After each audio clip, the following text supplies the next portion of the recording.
معزز سامعین گرامی قدر، ہم پچھلے درس میں موت کے حوالے سے یہاں تک پہنچے تھے کہ رسول اللہ صلی اللہ علیہ وسلم کی جب وفات ہوئی تو حضرت ابو بکر نے ایک معرکۃ العراء خطبہ پڑھا تھا،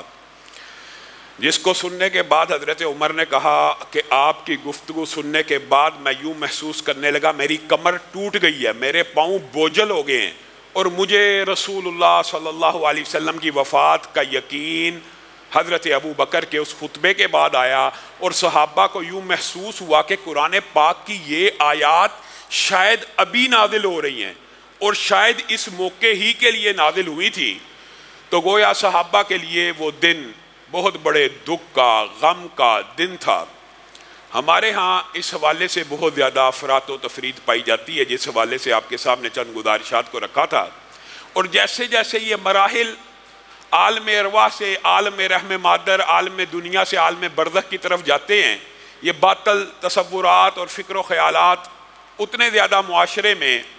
پھیلتے ہوئے نظر آتے ہیں، حتیٰ کہ پورے کا پورا ایک گروہ انکار حدیث کا موجود ہے،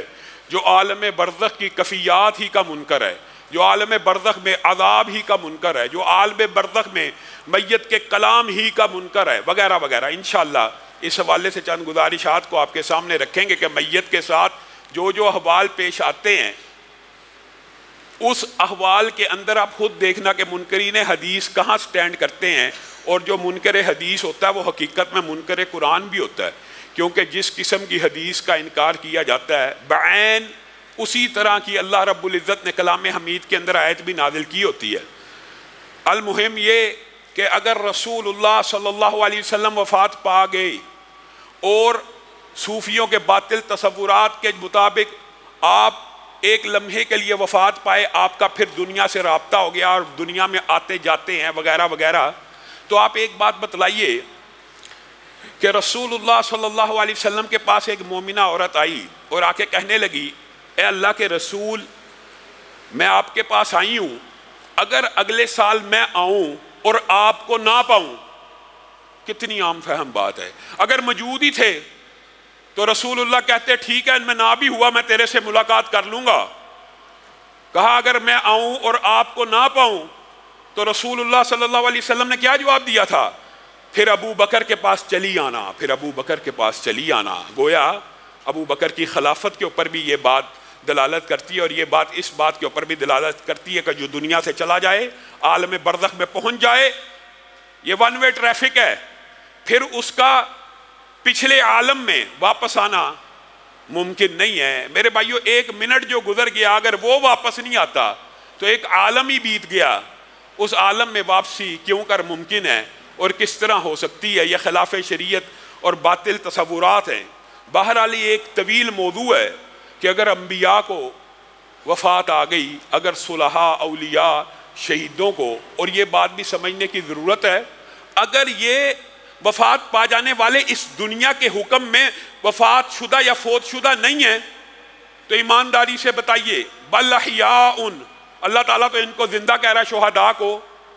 اللہ تو ان کو کہہ رہا ہے ان کے بارے میں گمان بھی نہیں کرنا، نہ کہنا ہے نہ گمان کرنا ہے۔ ایمانداری سے بتلائیے کیا شہید جب دنیا سے چلا جاتا ہے تو دنیا کے اندر اس کے ساتھ جو معاملات ہوتے ہیں وہ فوت شدہ کے ہوتے ہیں کہ زندہ کے ہوتے ہیں؟ اگر زندہ کے ہوتے ہوں تو اس کی بیوہ کو کبھی شادی کی اجازت نہ ملے۔ شہید جس کو اللہ زندہ کہہ رہا ہے اس کی بیوہ شادی کر سکتی ہے کہ نہیں اسلام میں؟ میرے بھائیو کرتی ہے نا، کر سکتی ہے، صحابیات نے کی ہے نا۔ اگر زندہ ہے اس دنیا کے مطابق، اگر زندہ ہے جس طرح صوفیوں نے کہہ دیا، اگر اس دنیا کے مطابق زندہ ہے تو بیوی شادی کیسے کر سکتی ہے؟ اگر دنیا کے مطابق زندہ ہے تو اس کی وراثت کیسے تقسیم ہو سکتی ہے؟ تو یہ باطل تصورات ہیں، انکار حدیث کے اوپر مبنی ہیں، غلط فلسفے کے اوپر مبنی ہیں۔ یہ نیک لوگ اگر دنیا سے چلے جائیں گے تو بد لوگوں نے بھی چلے جانا ہے۔ گزشتہ درس میں آپ کے سامنے اس بات کی تفصیل رکھی تھی، اور یہ اتنا مفصل محدثین نے اور مفسرین نے قرآن کی ان آیات کے تحت کل نفس ذائقۃ الموت کے تحت بڑی تفصیل بھی بیان کی ہے۔ مختصر اس کا یہ ہے، جو پڑھنا چاہتا ہے پڑھ سکتا ہے، رتب و یابس بھی مفسرین لے کے آتے ہیں، لیکن یہ بات درست ہے، ہر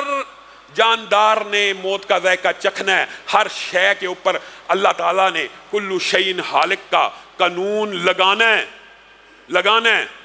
کس طرح لگانا ہے، کب لگانا ہے، کس وقت لگانا ہے، اس بارے میں مفسرین نے بہت کچھ لکھا، لیکن مختصر بات یہ ہے کہ بے شک ہر ذی روح کی اللہ تعالیٰ روح قبض کر لیں گے،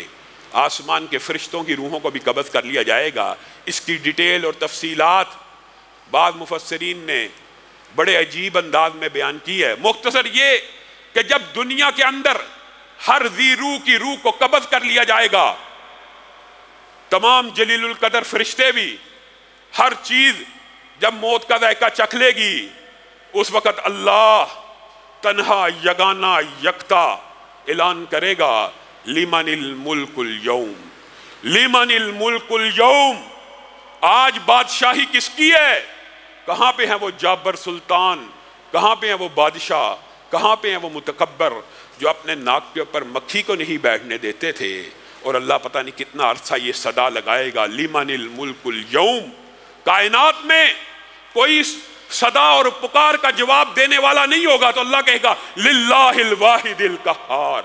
وہی واحد ہے، وہی قہار ہے جو باقی رہنے والا ہے۔ ہر چیز کو موت آ جانی ہے سوائے رب کے۔ اور اس کے اوپر علم الکلام بھی اور منطق میں بھی بڑی باتیں لکھی ہیں۔ مختصر بات یہی ہے کہ اللہ تعالیٰ نے